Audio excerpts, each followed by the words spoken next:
英華精神，實而不華，長不傲。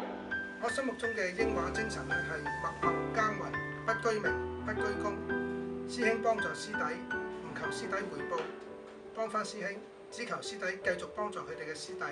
呢個就所謂薪火相傳啦。我覺得英華精神咧，係啲學生會好多時都沉實咁樣去做嘢，咁唔會浮誇嘅。咁亦都俾我感覺咧，就係英華同學之間咧個感情咧係好好嘅，唔單止喺英華嘅時候，離開咗英華咧都好好嘅。希望呢樣嘢可以繼續啦。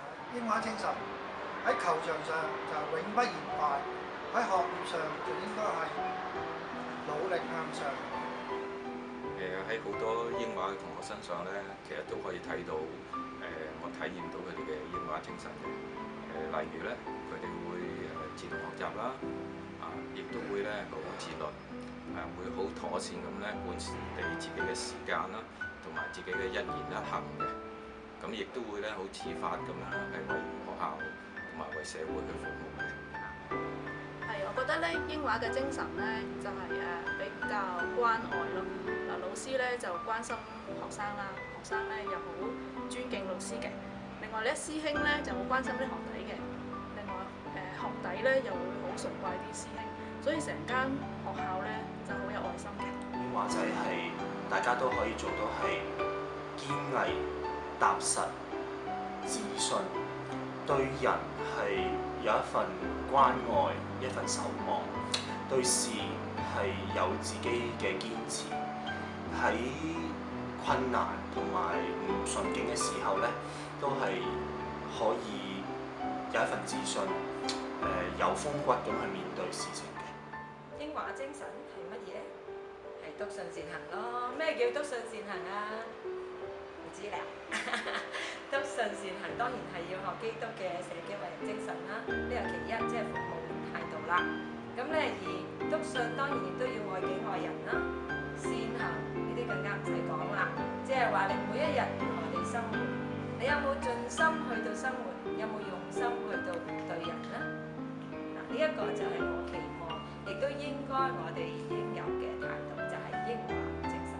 我諗英華精神落實起嚟咧，最緊要係一份關懷啦，對於學校嘅一人一事嘅關心啦，上至校長老師啦，乃至於係你身邊嘅同學啦，或者工友啦，其實都需要大家一種關心。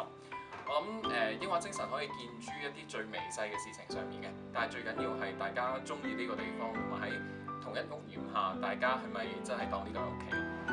呢度唔係英華監獄，呢度係青年之家。英華精神一個字就係愛，一份延綿193年嘅愛。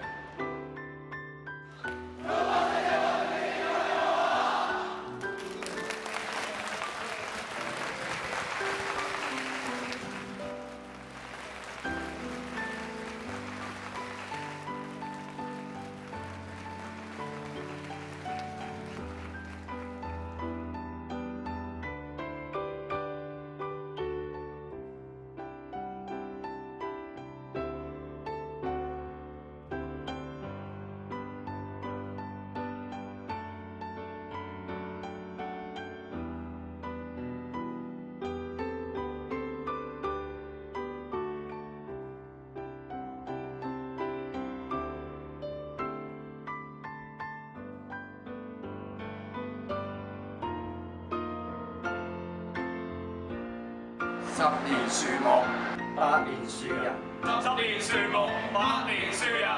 回望過去，展望將來。回望過去，展望將來。193年，共建青年之家。